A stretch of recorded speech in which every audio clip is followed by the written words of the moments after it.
사람들이 이 말씀을 듣고 있을 때 예수님께서는 비유 하나를 덧붙여 말씀하셨다. 예수님께서 예루살렘에 가까이 이르신 데다가 사람들이 하느님의 나라가 당장 나타난 줄 알고 생각하고 있었기 때문이다. 그리하여 예수님께서 이르셨다. 어떤 귀족이 왕권을 받아오려고 먼 고장으로 떠나게 되었다. 그래서 그는 종 10사람을 불러 10미나를 나누어 주며 내가 올 때까지 보리를 하여라 하고 그들에게 일렀다. 그런데 그 나라 백성은 그를 미워하고 있었으므로 사절을 뒤따라 보내어 저희는 이 사람이 저희 임금이 되는 것을 바라지 않습니다 하고 말하게 하였다.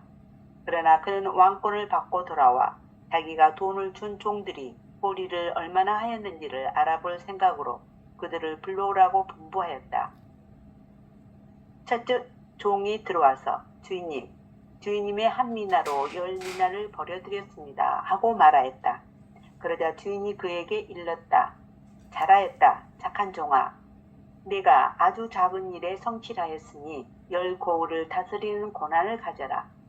그 다음에 둘째 종이 와서 주인님의 한 미나로 5미나를 만들었습니다 하고 말하였다. 주인은 그에게도 일렀다. 너도 5고을을 다스려라. 그런데 다른 종은 와서 이렇게 말하였다. 주인님의 한 미나가 여기에 있습니다. 저는 이것을 수건에 싸서 보관해 두었습니다.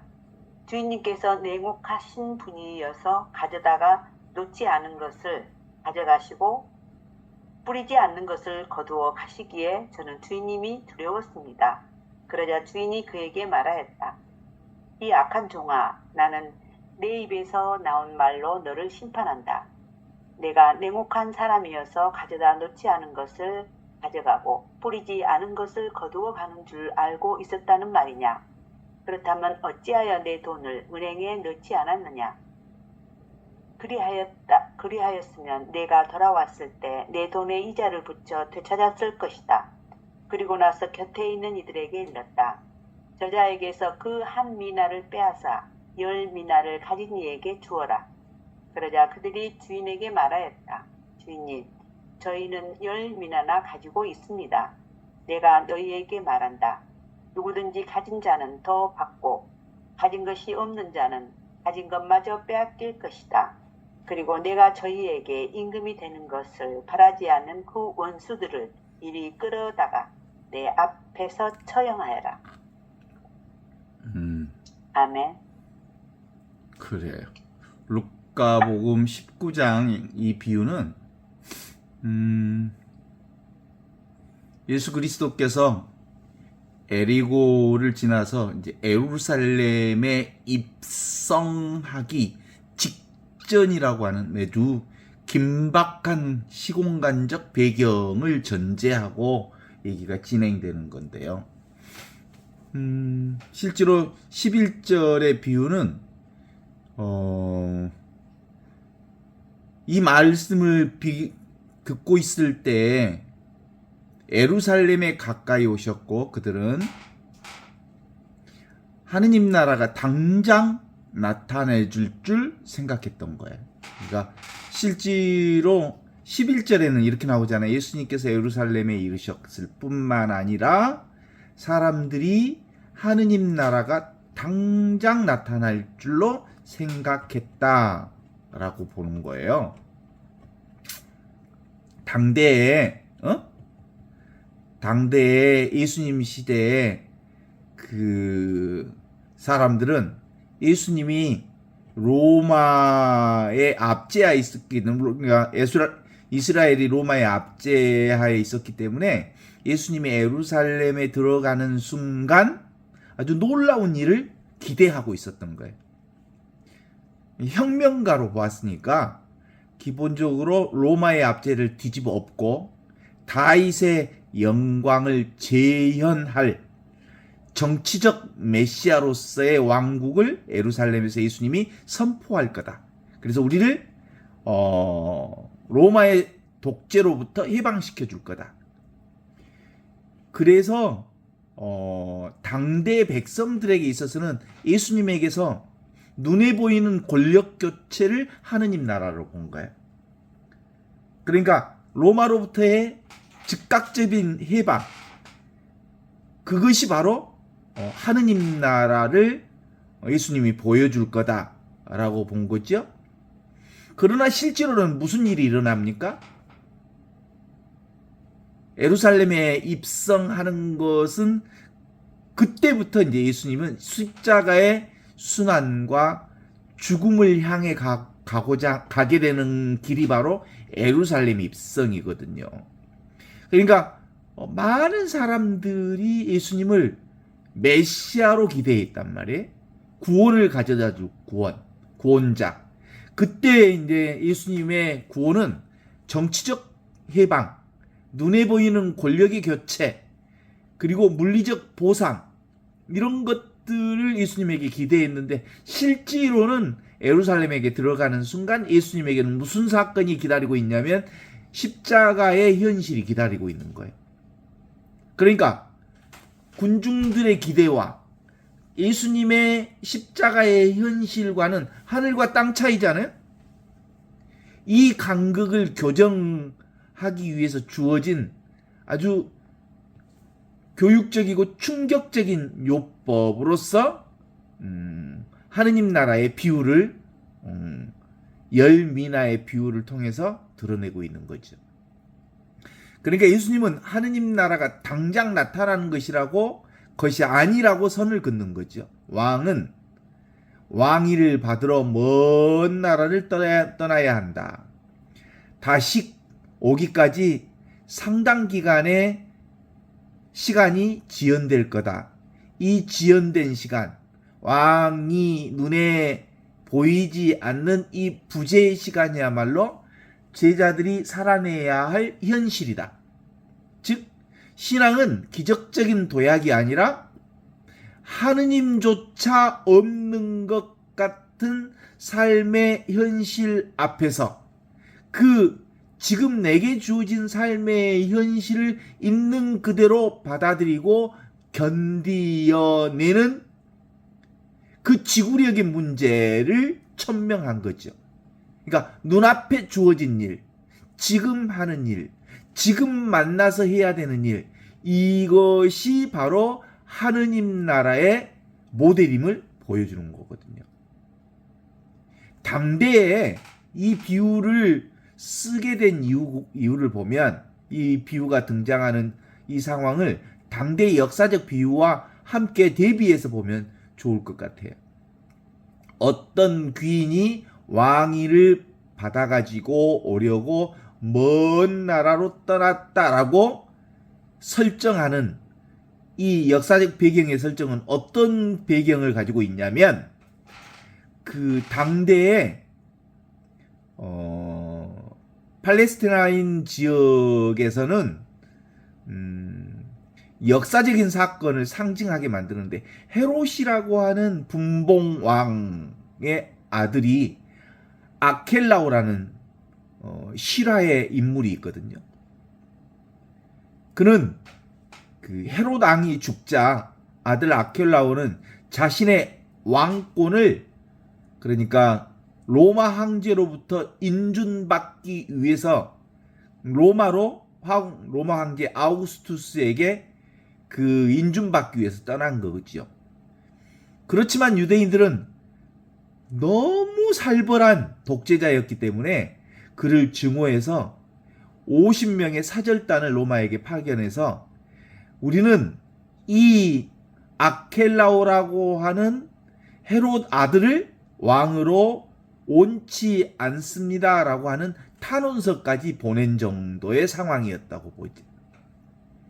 그러니까 이 얘기가 쓰여진 당대의 가장 치열한 정치적 스캔들을 그 소재로 이 얘기의 시작점을 차용하고 있다고 보는 거예요. 그러니까 세상 왕권의 폭력성을 폭로합니다. 그러니까 누구? 헤롯 왕의 아들 아킬라오라고 하는 잔혹한 폭군이 있었는데 그는 6월절에 3,000명에 가까운 유대인들을 학살했던 인물이란 말이에요. 이 친구가 로마에 가서 왕권을 가지고 오는 거 얼마나 무서웠겠어요. 그래서 우리는 이 사람이 왕이 되는 것을 원치 않습니다라고 하는 탄원서까지 보냈단 말이에요. 여기 그가 얼마나 그 잔인한 왕인지가 27절에 나와요. 나의 왕됨을 옳지 않던 저 온수들을 끌어다가 다 죽여라!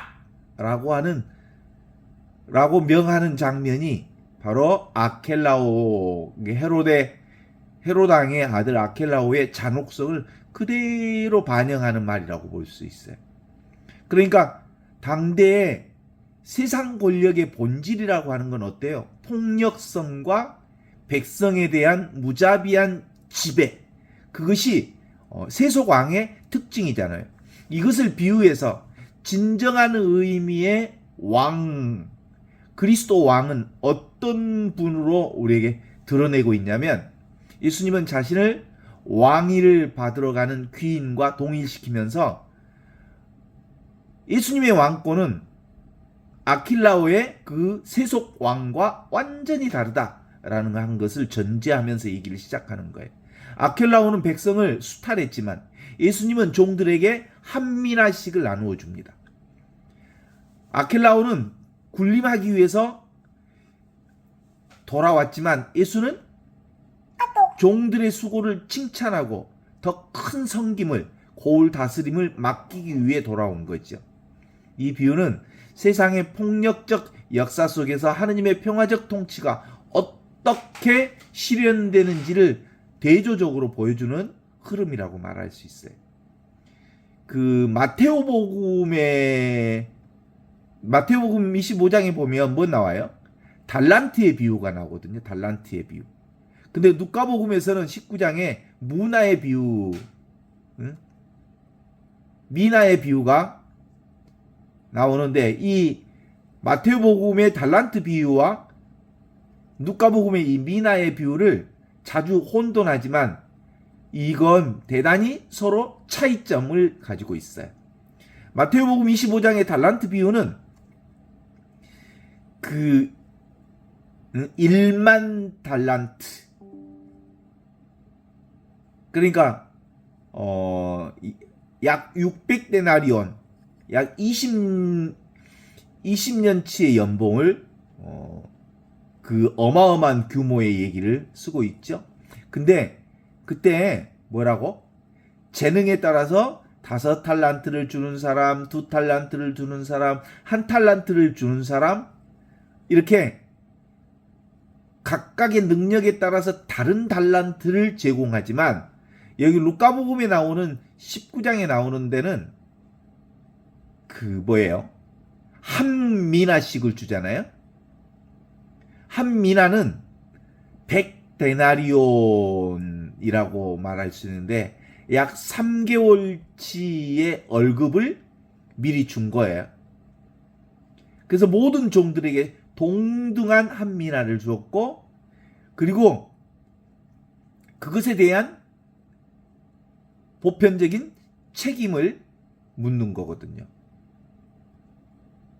그래서 마테오복음에서는 충성도와 성취의 비례해서 5달란트,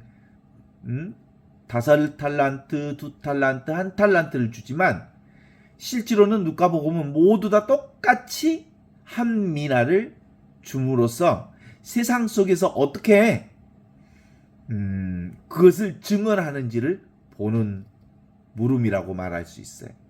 그러니까 이 루카복음에 나오는 한 미나는 평등한 분배라고 말할 수 있지 않습니까? 이 한 미나는 노동자의 석 달치 임금에 해당하는 것이니까 크다면 크지만 달란트에 비유하면 매우 소소한 금액이거든요. 이는 하나님께서 모든 인간들에게, 특별히 모든 신자들에게 공평하게 부여한 보편적인 은총을 상징합니다. 그러니까 실제로는 모두 다 특출난 재능이나 카리스마가 없어도 모든 사람들은 다 일미나를 가지고 있다. 이 일미나가 뭐라고 말할 수 있냐면 모든 사람에게 다 누구에게나 다 하루 24시간 똑같이 주어졌죠? 부자도 24시간, 가난한 사람들도 24시간. 또 누구나 다 똑같은 생명을 부여받았죠? 누구나 다 똑같은 구원의 기쁜 소식을 차별 없이 모든 사람들에게 위탁되었죠? 누구나 똑같이 일상으로 먹고 자고 일하고 관계하는 모든 평범한 삶을 부여받았다는 거예요. 그래서 여기서 미나의 비유는 특별한 재능이 없어서 하느님의 일을 못한다는 핑계는 무력한 거다 라고 말할 수 있죠. 우리가 살아있는 한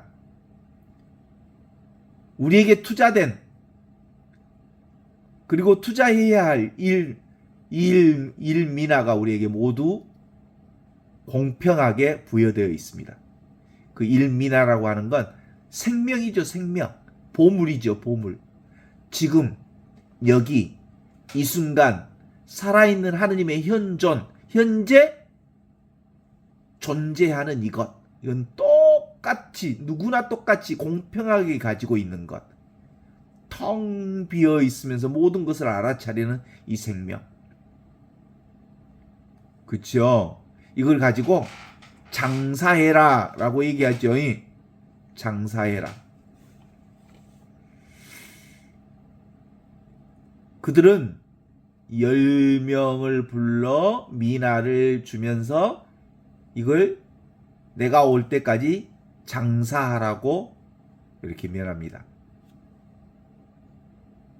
여기서 이 장사하라는 말은 매일 순간 일상 순간순간 찰나찰나가 하느님께서 우리에게 주어진 일상생활인데 그 일상 전체가 하느님이 일하시는 일상이니까 그게 바로 일상의 성사로 환원하라 이런 얘기죠.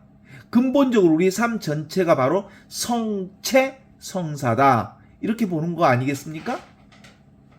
그러니까 매 순간순간마다 얼마나 귀한 순간인지 몰라요.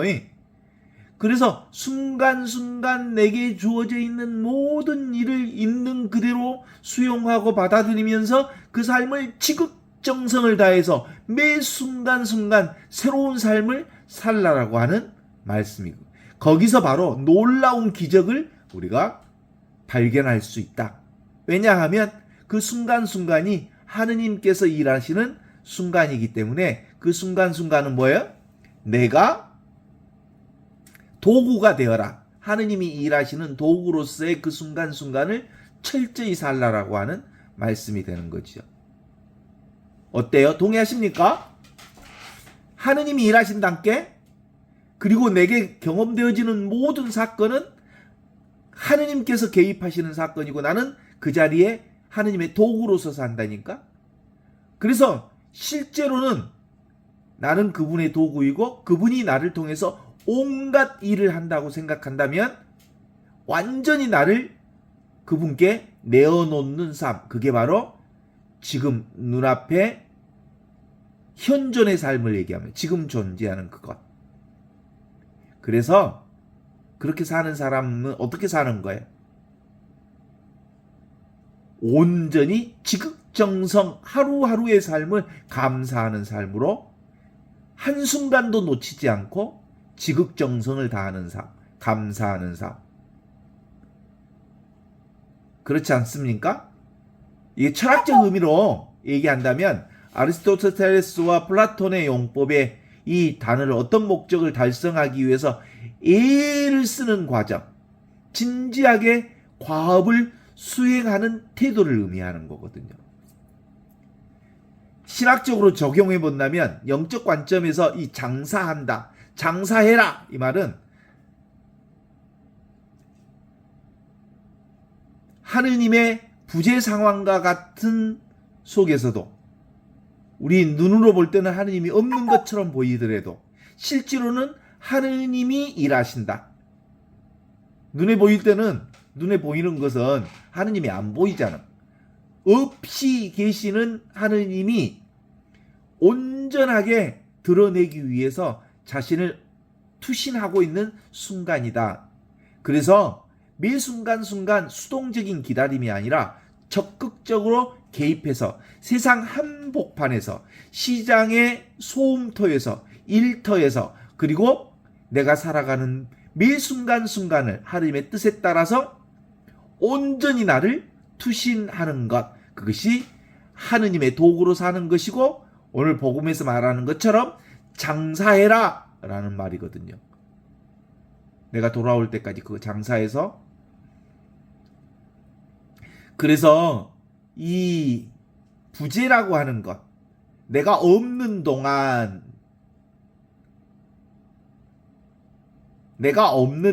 주인이 떠남은 바로 신학적으로 하느님의 부재의 경험을 다룹니다. 하느님은 사실 없죠. 그런데 있죠. 하느님이 없다는 것을 실제로는 눈으로 손 잡을 수 없지만, 실제로 보이지 않는 하느님은 보이는 세상을 통해서 완벽하게 드러나 있음을 경험하라, 이런 얘기거든요. 현대인들은 종종 하느님이 어디 계시냐고 묻습니다. 세상은 부조리하고 악은 득세하고 내가 하는 기도는 응답되지 않는 것과 같은 침묵의 시간, 이것이 바로 주인이 먼 나라로 간 상황처럼 들리는 흐름을 얘기하죠. 그렇지만 이 미나의 비유는 이 하느님의 부재가 사실은 우리에게 하느님께서 모든 일을 위임하신 거다. 그래서 우리는 그분이 일하시는 도구로서의 역할을 하는 거다라고 말할 수 있죠. 어때요? 저는 주님의 종입니다. 그러니 해야 할 일을 충실히 다했습니다. 그런데 저로서는 충실히 다했을 수 있을지 모르지만 당신의 뜻을 온전히 실현했는지 아직 알 수 없습니다. 이렇게 겸손하게 말씀드릴 수 있어야지요. 그분은 우리에게 한 미나를 주시고 무대 뒤로 물러나십니다. 그러나 주님은 방임이 아니라 우리가 스스로 자유의지로 사랑을 선택하고 선을 행할 수 있도록 공간을 내어주시는 겸손한 물러남으로 배경이 되어 있는 거죠. 그래서 우리가 하느님을 주님으로 고백하는 사람들은 뭐예요? 하느님이 우리 삶의 배경이의 실제로 내가 하는 것 같지만 그분이 나를 통해서 일하시기 때문에 나는 그분의 도구로서 일하는 거죠. 하느님의 현존은 초자연적인 기적이나 신비한 환상 속에서만 있는 것이 아닙니다. 오히려 우리가 그분을 안 계시는 것을, 눈에 보이지 않는 하느님을 눈에 보이는 세상을 통해서 늘 함께 계심을 경험할 수 있는 거예요. 그러니까 눈에 보이는 세상이 곧 사실은 눈에 보이지 않는 하느님을 드러내고 있는 거거든요.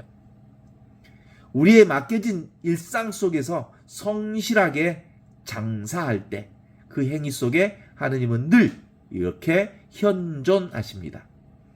우리가 타인에게 친절을 베푸는 그 손길이 바로 하느님의 손길이 되고, 우리가 정의를 위해 목소리를 낼 때 그 목소리가 바로 하느님의 말씀이 되는 거지요.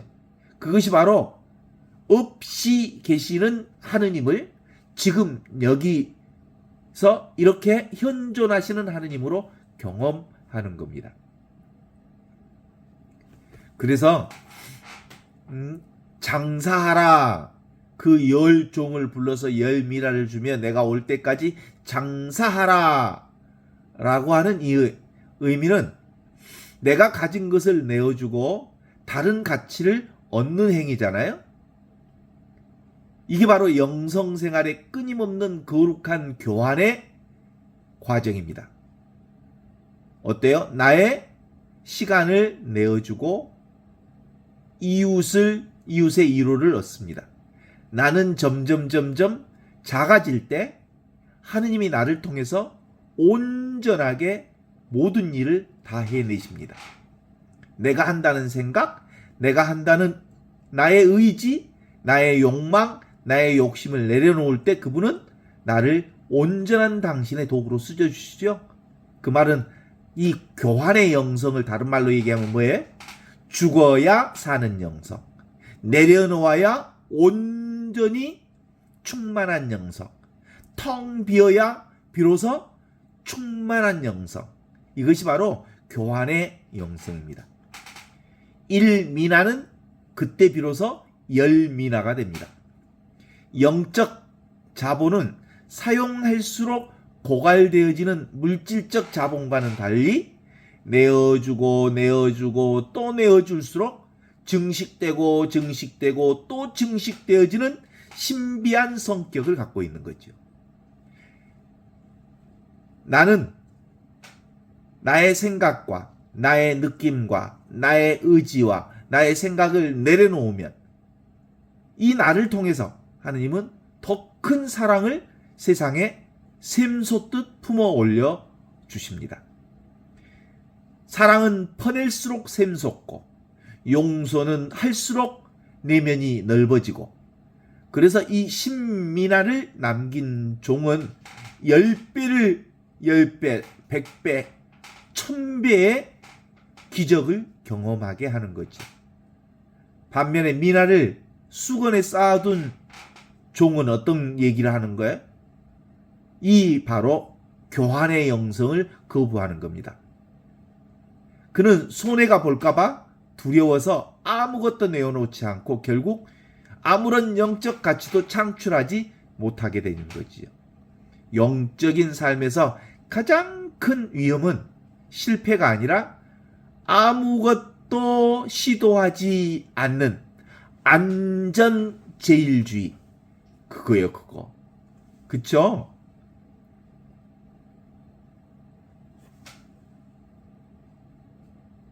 첫째에 와서 뭐라고 합니까? 주님, 저는 한 미나를 10미나로 만들었습니다. 그랬더니 착한 종아, 내가 아주 작은 일에 성실하였으니 너에게 10고울을 맡기겠다 그러잖아요. 둘째가 와서 주님, 저는 한 미나로 5미나를 벌었습니다. 그러더니 너도 5고울을 다스리라 그러잖아요. 그런데 다른 종이 와서 주님 보십시오. 주님이 한 미나를 저에게 주었는데 저는 이것을 수건에 싸서 보관해 두었습니다. 그러잖아요. 대가리 굴린 거죠. 생각으로 아주 생각이 가득 찬 사람이죠. 이에게 뭐라고 합니다. 이 악한 종아, 이렇게 얘기하죠. 주님께서는 엄하신 분이어서 제가 주님을 무서워했기 때문입니다. 이 악한 종아, 네가 내 입에서 나온 말로 너를 심판하겠다. 그러면 너는 내가 와서 그 돈을 이자까지 붙여서 되찾게 될 것이다. 이렇게 얘기하는 거예요. 참, 이게 바로 두려움의 병리학이라고 말할 수 있습니다. 수건에 쌓인 미나의 비극이죠. 비유의 드라마틱한 긴장은 세 번째 이 종의 보고에서 아주 정점을 달합니다. 주인님 보십시오. 당신의 이 한 미나를, 이 미나가 지금 여기 있습니다. 제가요 수건으로 싸두었습니다. 그가 미나를 숨긴 이유는 두려움 때문이었습니다. 당신은 엄한 분이어서 이렇게 미나를 이 수건에 쌓아두고 심지 않는 것을 거두나이다. 이렇게 얘기합니다. 이 종의 실패는 어디에 있어요? 게으름 이전에 근본적으로 애곡된 하느님관을 가지고 있죠. 이게 애곡된 신학이에요. 하느님을 엄한 분으로 인식하고 있는 거예요. 그는 주인을 피도 눈물도 없는 착취자, 노동의 대가 없이 이익만을 챙기는 불로소득자. 그래서 엄격한 사람이라고 하는, 이건 근본적으로 하느님 아버지를 가혹한 심판관, 냉정하고 인색한 감독관으로 하느님을 인식하는 사람들이 종종 있어요. 그렇게 보면 신앙은 늘 지옥불에 떨어지는 공포가 되는 거예요. 공포스러운 하느님, 지옥불에 던져주시는 하느님. 그래서 안전지향적 태도를 갖는 거예요. 그는 온금이라도 보존해야 한다는 생각에 사로잡혔습니다. 실패하면 벌을 받을 것이라는 공포가 그를 마비시켰던 거지요. 현대적 용어로 그는 채소주의자라고 얘기해요. 미니멀리스트. 복지부동하는 거예요. 요즘 공무원 같으면이 벌을 면할 만큼, 딱 비난받지 않을 만큼 신앙생활을 유지하려는 태도라고 볼 수 있지. 그리고 그는 자신의 게으름을 주인 탓으로 돌립니다.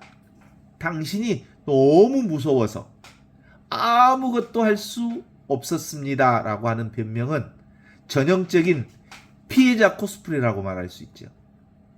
어때요? 그 다음에 수건이라고 하는 거 참 재밌는 거거든요. 수건은 뭐예요? 땀을 닦을 때 쓰는 게 수건 아닙니까? 땀 닦을 때 쓰는 거. 그러니까 이 수건의 의미는 땀을 닦는 수건에 미나를 보관했다는 거 아니겠어요? 그러니까 미나를 위해서 전혀 땀을 흘리지 않았음을 보여주는 결정적인 증거지요. 땀을 흘렸다면 수건은 젖어 있어야 할 것이고 미나를 쌓아둘 필요가 없었을 거예요. 근데 그는 땀 닦을 수건을 미나를 숨기는 덮개로 사용한 거지요. 그래서 요한복음 20장 7절에 보면 이 수건을 뭐라고 나오냐면 수건을 수다리온이라고, 수다리온. 헬라어로 수다리온이라고 그래요. 이 수다리온은 무덤 속에서 예수님의 머리에 쌌던 천으로 등장합니다. 그러니까 수건은 죽은 자를 위한 거예요. 세 번째 종은 그러니까 살아있는 자본인 미나를 마치 시체처럼 수건에다 싸버렸어. 그래서 땅에다 묻어버렸어. 그러니까 생명 넘치는 지금 여기 눈앞에 보이는 영원한 생명이라고 하는 이 기쁜 소식을, 나의 일상을 죽은 유물처럼 박제해갖고 땅에다가 확 쳐 발라 묻어버렸단 말이에요. 그래서 욕 얻어먹었죠. 또 한편으로 현대인에게 있어서 수건으로 한 미나를 싸서 땅에 묻어두었습니다 라고 말할 때 이 수건의 의미는 뭐라고 볼 수 있을까? 한번 생각해 보니까 바쁘다 바빠, 바쁘다 바빠, 바쁘다 바빠 하는 사람들이 바로 수건에다 싼 거야. 이 미나를 활용하지 못하게 만드는 현대판 수건은 역설적으로도 바쁨이라고 말할 수 있습니다. 바쁨은 사탄의 멍에 아래에 있는 거라고 정의할 수 있어요. 현대인은 너무너무 바빠서 현존할 시간이 없어. 너무 바빠서 이웃을 돌볼 여유가 없어. 너무 바빠서 자신의 내면에 자신을 들여다볼 여유가 없어. 역설적으로 이건 무슨 뜻이에요? 열심히 사는 것이야말로 정작 하느님께서 맡기신 본질적인 이 미나라고 말할 수 있는 삶의 본질적인 사랑과 자비와 은총과 생명은 이 바쁘다라고 하는 이 수건에 쌓여서 방치되고 만다라고 말할 수 있죠. 그래서 실제로 이 수건은 다른 의미로 보면 산만함이라고도 말할 수 있어요. 끊임없이 울리는 스마트폰, SNS의 타임라인, 쏟아지는 정보들, 그것에 우리의 주의력을 온전히 여기저기 분산시키는 것, 그런 거 아닐까? 그래서 우리는 뭔가 계속 뭔가를 하고 있지만 정작 아무것도 하지 않는, 장사하지 않고 있다라고 말할 수 있지. 또 한편은 이 수건에다 쌓아두었다라는 말은 나 하나 움직인다고 세상이 바뀌겠어? 하는 냉소주의. 타인의 고통에는 눈을 감는 무관심. 그거 역시 지금 해야 할 일을 하지 않는 것. 지금 눈앞에 있는 사람에게 정성을 들이지 않는 것. 지금 이 시간을 최대한 감사하면서 살지 않는 행위. 이게 바로 수건에다 쌓고 방치하는 거예요. 실제로 보물은 어디에 있습니까? 지금 있고 여기 있고 이 순간 살아있는 이 생명, 영원한 생명, 지금 사용해야 할 의식, 지금 살아야 할 이것에 과거의 우리의 생각과 미래의 걱정으로 실제로 살아야 할 지금을 소홀히 하는 행위. 이게 수건에다가 미나를 싸서 땅속에다 묻어두는 행위와 같다. 이렇게 말할 수 있죠. 기본적으로 그러면 수건에다가 싼 미나를 풀고 어떻게 잘 활용할 건가 라고 하는 건 아주 간단하죠. 지금 여기 눈앞에 평범한 일상에 감사하며 평범한 일상을 하느님 나라의 현존의 무대로 바꾸는 구체적인 삶, 그것이 영적 연금술이라고 말할 수 있어요. 지금 여기를 사는 삶, 그것이 바로 일상의 하느님을 사는 일상의 성수라고 말할 수 있죠. 어떻습니까? 실제로 우리가 최근에 성탄절을 지냈고 성탄 8부를 넘어서서 지금 연중주의를 맞이하고 있지만 성탄은 하느님께서 인간의 육신을 취하셔서 세상에 오신 역사를 성탄절이라고 하잖아요. 그러니까 실제로는 우리가 보는 나와 이 세상 전체는 뭐예요? 하느님의 성탄이요. 거룩한 하느님이 몸을 입고 이 세상에 펼쳐진 거예요. 그래서 이 세상이 바로 성체인 거예요. 성체란 하느님의 거룩한 변화를 경험하는 자리. 지금 이 세상 전체가 바로 하느님의 몸으로 그 변화를 드러내고 있는 거죠. 이게 거룩한 성체성사라고 말할 수 있습니다. 이 세상이 뭐예요? 대성당이죠. 그리고 이 세상의 온갖 것들이 다 하느님의 몸이죠. 그러니까 우리 설거지 할 때는 설거지통에 섰을 때 단순히 그릇을 씻는다는 생각이 아닌 그 그릇 씻는 그 일이 하느님의 일이다 하고 씻는 거고, 내 몸을 씻을 때는 하느님의 몸을 씻는 거다라고 하는 거고, 내가 하는 모든 행위는 하느님이 나를 통해서 일하시고 계신다라고 보는 거지요. 그래서 작은 일에, 지극히 작은 일에 충성을 다하는 일. 하느님은 일의 크기를 보지 않습니다. 그분은 그 일을 하는 사랑의 크기를 보지요. 사랑의 크기를 본다는 것은 얼마나 지극정성을 다해서 현존하는가, 지금 이 순간에 온전히 사는가라고 하는 걸 보는 거지요.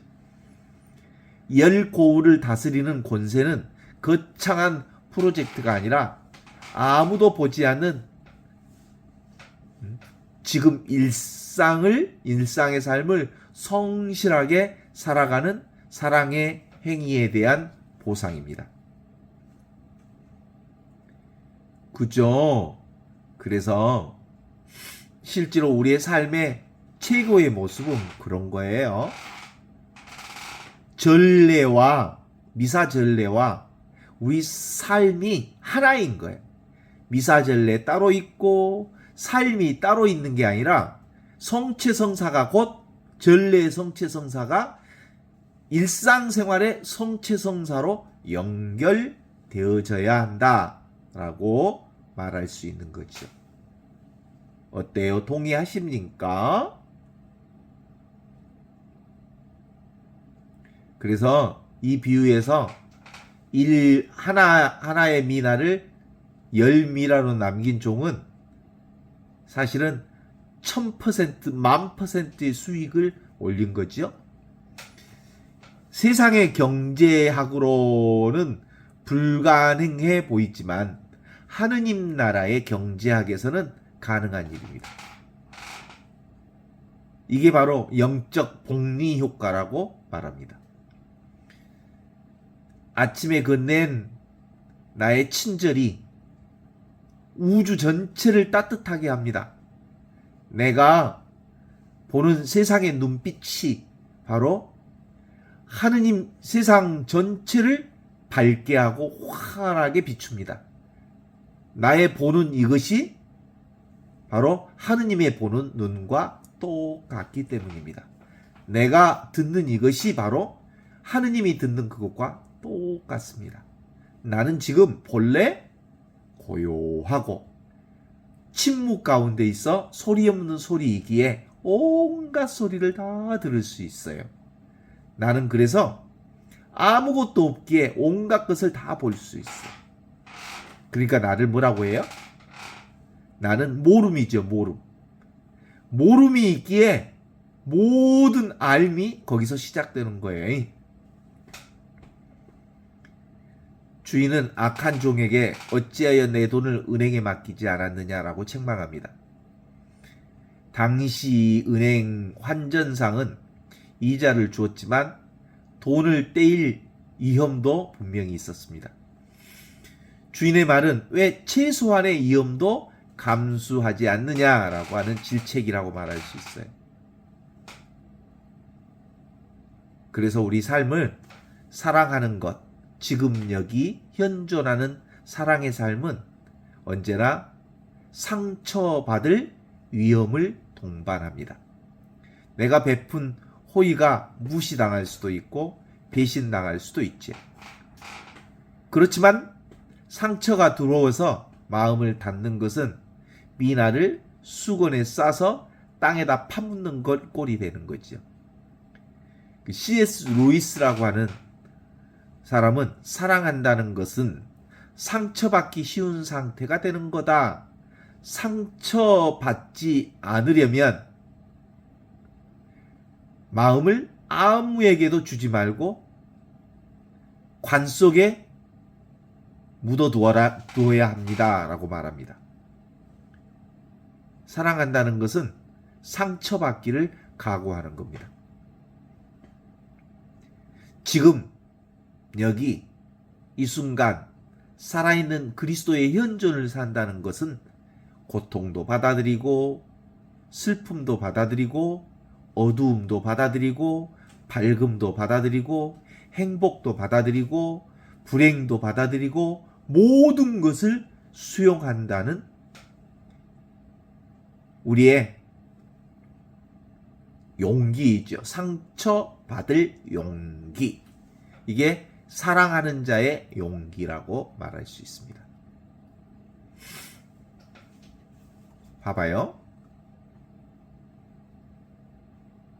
곁에 서 있는 이들에게 저 사람에게 한 미나를 빼앗아 10미나를 가진 사람에게 내어주어라 라고 말하면서 26절에는 얘기합니다. 누구든지 가진 자는 더 받고 가진 것이 없는 사람은 가진 것마저 빼앗길 것이다. 이렇게 얘기하죠.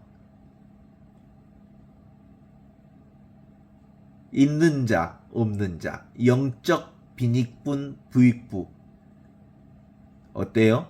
주인의 귀환과 함께 이루어지는 결산은 어떤 의미로 보면 냉혹하게 보이지 않습니까? 무릇 있는 자는 더 받는다. 없는 자는 있는 것마저도 빼앗긴다. 이것은 자본주의적 불평등을 정당화하는 것이 아니라 이것은 영적 원리입니다. 사랑의 원리이죠. 보이지 않는 현존의 원리입니다. 사용의 법칙, 그건 근본적으로 이 하느님 나라 역시도 사랑이라고 하는 것도 은총 역시 근육을 쓰면 쓸수록 근육이 강해지는 것처럼 우리의 영적 근육도 쓰면 쓸수록 강해지고 쓰지 않으면 쓰지 않을수록 퇴화하는 것과 같습니다. 우리가 애국어도 사용하지 않으면 다 잊어버리죠. 그런 것처럼 영적인 감각도 실제로 지금 여기 이 순간 살아있는 현존을 직접 경험하고 직접 살지 않으면 영적 감각을 잃어버리는 거예요. 감사할수록 감사할 조건이 참 많아 보이죠? 사랑하면 사랑할수록 사랑의 능력이 점점점 커지는 것과 같습니다. 반면에 불평하고 움켜쥐면 마음은 점점 좁아지고 결국은 있는 것마저 누리지 못하는 결과를 가져오게 되지 않습니까? 그래서 신민화를 남긴 자에게 주어지는 상급은 휴식이 아니라 열 고울을 다스리는 권세입니다. 하느님 나라의 상급은 더 많은 일, 더 큰 책임, 더 넓은 섬김의 기회를 우리에게 주는 거죠. 이 땅에서 작은 사랑을 실천한 자는 장차 오는 세상에서 우주적인 사랑의 통치에 참여하게 될 것입니다. 봐봐요. 비유의 마지막에 27절에는 이렇게 나오잖아요. 그리고 내가 임금이 되는 것을 원하지 않았던 온수들을 이리 끌어내다가 내 앞에 죽여버려라 이렇게 얘기하잖아요. 폭군처럼 얘기하죠. 이는 당대의 아킬라오의 역사적 사실을 반영하는 것이지만 영적으로는 생명의 근원으로부터 단절된 사람은 결국은 죽는다. 다른 말로 얘기하면 지금 여기 눈앞에 이 현재 존재하는 이것을 살지 않는 사람은 실제로 살아있지만 죽어있는 송장과 같다. 이렇게 말할 수 있죠. 예수 그리스도의 생명은 지금 여기 눈앞에 이렇게 현재 존재하는 생명 그 자체입니다. 그분의 현존을 거부하는 것은 곧 생명줄을 스스로 끊는 것과 같습니다. 이렇게 지금 이렇게 현재 존재하는 이 하느님의 생명, 이건 공포를 조장하기 위함이 아니라 지금 이 순간 생명의 편에 서라고 하는 강력한 하느님의 초대이죠. 우리는 매 순간 지금 여기 이 순간 하느님의 사랑의 초대를 받고 있습니다. 사랑의 왕을 모실 것인가 아니면 자기 자라고 하는 이 폭군을 섬길 것인가 라고 하는 건 자기 스스로가 선택해야 할 문제입니다. 그러니까 루카복음 19장의 비유는 2000년 전 낡은 얘기가 아니라 그것은 오늘 아침 눈을 뜬 우리 모두에게 주어진 피할 수 없는 하느님의 부르심이죠. 우리 모두의 손에는 오늘이라고 하는, 지금이라고 하는, 이 순간이라고 하는 하나의 미나가 들려 있습니다. 이 한 미나를 우리는 두 가지의 길 앞에 서 있는 거죠. 하나는 두려움과 냉소와 바쁨이라고 하는 수건에다가 이 한 미나를 싸서 묻어두는 길 하나가 있고, 그것은 안전해 보이고 편안해 보이지만 결국 허무와 단절과 죽음으로 이어지는 길입니다. 다른 하나는 지금 여기 눈앞에 살아있는 현존 하느님의 사랑을 신뢰하여 사랑의 모험을 시작하는 거죠. 그래서 사랑의 땀방울로 지금 이 순간을 사랑하는 거죠. 지금 이 순간에 지극정성을 다하는 거죠. 이게 진정한 의미의 미나장사입니다.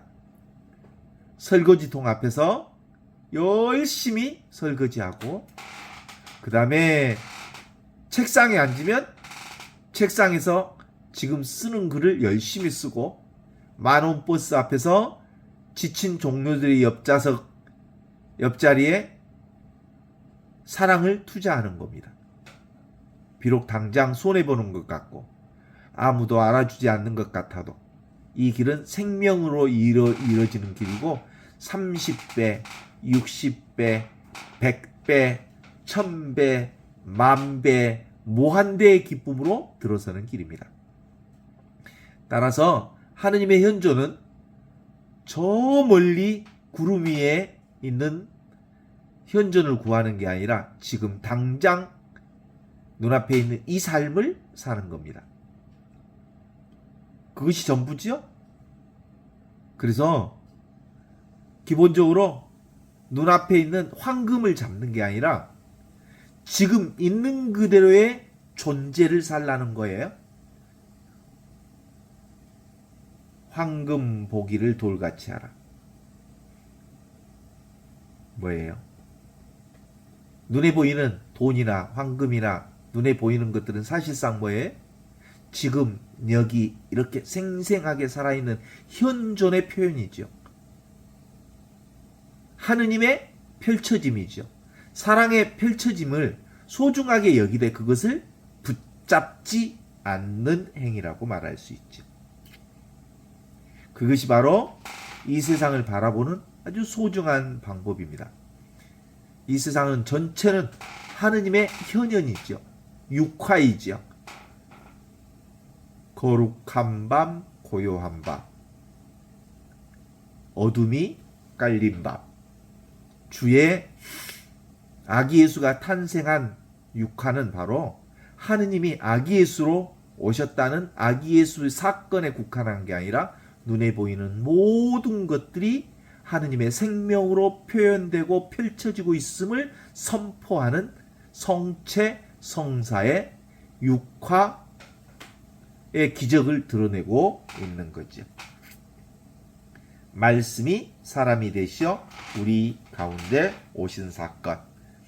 그래서 기본적으로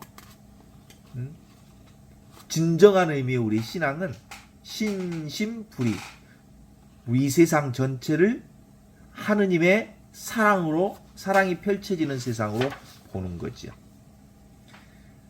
이온성은 근본적으로 나와 세상, 보는 자와 보는 대상, 느끼는 자와 느끼는 대상, 경험하는 자와 경험되어지는 대상, 나와 세상이 따로 있는 것처럼 보이지만 실제로 보는 내가 보는 대상과 둘이 아닌 하나임을 깨달아 하는 거거든요. 그러니까 삶 전체가 보물이요, 삶 전체가 하느님이 주신 선물이라는 것을 깨닫는 거죠. 이게 바로 수건에 한 미에나를 싸서 땅에다 붓지 않고 지금 여기를 사는 지혜. 이게 바로 오늘 열 미나의 비유에서 우리에게 주어지는 말씀이라고 볼 수 있죠. 자아를 기반으로 해서 분별의식을 갖고 사는 이것은 세상이 전부 다 환처럼 보이고 꿈처럼 보이고 번갯불처럼 보이고 왔다 가고 피고 지고 생기고 없어지고 잡았던 것은 놓치고 하는 이 세상 속에서도 그것을 경험하는 나는 절대로 사라지지 않는 영원한 생명을 우리는 지금 여기서 경험하고 있습니다. 그것이 바로 본래 나 자신을 경험하는 거죠. 이게 바로 진리는 모순의 통합이다 이렇게 말하는 거예요. 사실은 진리는 너무나 쉬워서 너무나 어려워. 하느님 나라는 정말로 완전히 세상에 이렇게 다 계시되어 있기 때문에 완전히 펼쳐져 있기 때문에, 완전히 드러나기 때문에 하느님을 따로 찾는 사람에게는 그런 하느님은 존재하지 않습니다. 하느님은 온전히 열려 있어서 어떤 것을 추구하는 사람에게는 그것에 묶여서 열린 존재로서의 하느님의 사랑을 경험하지 못합니다. 가끔 우리가 닫혀 있을 때를 경험하거든요. 저는 가끔 음식 먹다가 체하면 그 체한 상태가 어떤 거냐면, 체할 때는 금방 몸이 알아요. 그리고 온몸이 답답해지고, 그리고 가슴이 아주 숨을 쉬기 어려울 만큼 답답해지면서 이마에 땀이 흐르고, 그럴 때는 어떻게 체했다고 그러죠? 체했다고. 육신이 체했을 때는 뭔가 뚫어줘야 되는 거예요.